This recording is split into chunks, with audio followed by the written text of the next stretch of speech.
मोदी ने की इस समारोह के दौरान। वैसे अब मोदी की बात हो रही है तो मोदी के मैजिक की बात आपको बताते हैं। दरअसल लोकसभा चुनाव के बाद भी मोदी का मैजिक बरकरार है। महाराष्ट्र और हरियाणा में मोदी का जादू चलता दिख रहा है। इंडिया न्यूज और एक्सिस के एग्जिट पोल में बीजेपी महाराष्ट्र में नंबर 1 पार्टी बनती नजर आ रही है, तो वहीं शिवसेना दूसरे नंबर पर है।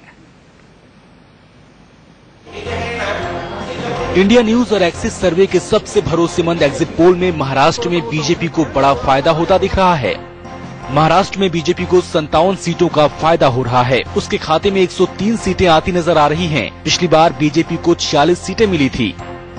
बीजेपी के साथ ही शिवसेना को भी बड़ी कामयाबी मिलती दिख रही है। उसे 44 सीटों का फायदा हो रहा है। उसे 88 सीटें मिल सकती हैं। पिछली बार उसे 44 सीटें मिली थी।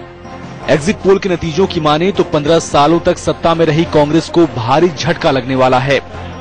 कांग्रेस को 37 सीटों का नुकसान होता दिख रहा है। वो इस बार महज 45 सीटों पर सिमट जाएगी। पिछली बार कांग्रेस को 82 सीटें मिली थी। वहीं एनसीपी की भी हालत खस्ता दिख रही है। उसे 27 सीटों का नुकसान होता दिख रहा है। इस बार उसके खाते में महज 35 सीटें आती दिख रही है, जबकि 2009 में उसे 62 सीटें मिली थी। अगर इस बार किसी पार्टी की हालत सबसे खराब होने वाली है तो वो है राज ठाकरे की एमएनएस। एग्जिट पोल के मुताबिक एमएनएस को 10 सीटों का नुकसान होगा और उसे महज 3 सीटें मिलेंगी। पिछले विधानसभा चुनाव में एमएनएस को 13 सीटें मिली थी। महाराष्ट्र के अलग अलग क्षेत्रों की बात करें तो विदर्भ में बीजेपी को सबसे ज्यादा फायदा होने जा रहा है। वो यहाँ की 62 में से 38 सीटें जीत रही है। तो शिवसेना को कोंकण और पश्चिमी घाट में बड़ा फायदा होता दिख रहा है।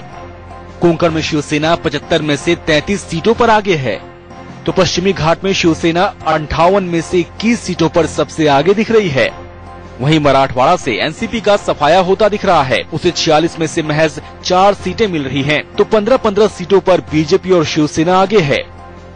खानदेश की बात करें तो यहाँ की 47 सीटों में से 21 सीटों पर बीजेपी आगे है। अभिषेक के साथ Kanhaiya, India news.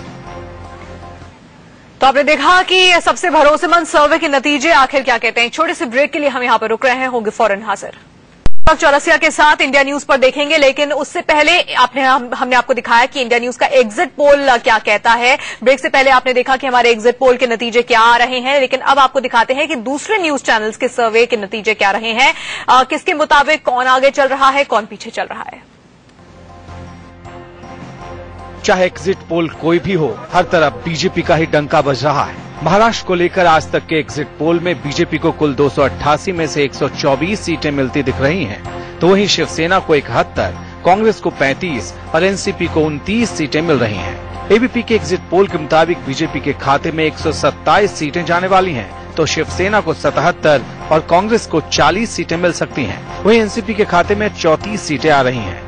India TV के एग्जिट पोल के मुताबिक बीजेपी को 129, शिवसेना को 58, कांग्रेस को 43 और एनसीपी को 36 सीटें मिल सकती हैं। न्यूज 24 के एग्जिट पोल में बीजेपी को 151, शिवसेना को 71, कांग्रेस को 27, तो एनसीपी को कांग्रेस से 1 सीट ज्यादा यानी 28 सीटें मिल रही हैं।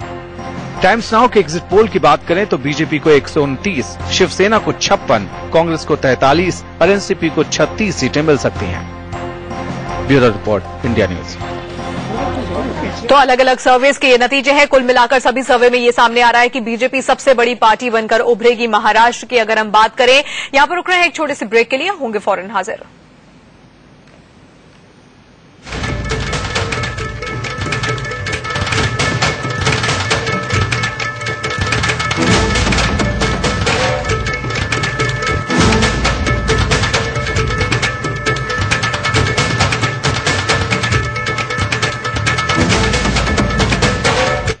Get 2 assured gifts from Avon, Park Avenue, Luxor and Arrow when you bring home a Whirlpool.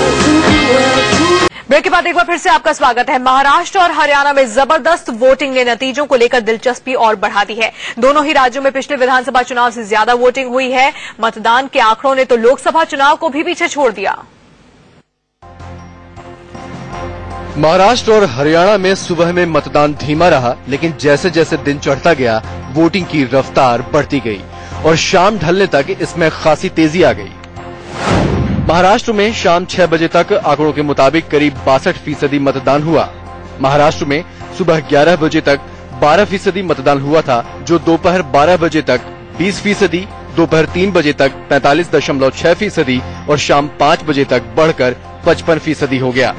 2009 में महाराष्ट्र में 59.5% मतदान हुआ था, तो 2014 के लोकसभा चुनाव में 60.03% वोटिंग हुई थी, लेकिन इस विधानसभा चुनाव में ये आंकड़ा 62% तक पहुंच गया। चलिए इसी के साथ रुक रहे हैं एक छोटे से ब्रेक के लिए, होंगे फौरन हाजिर।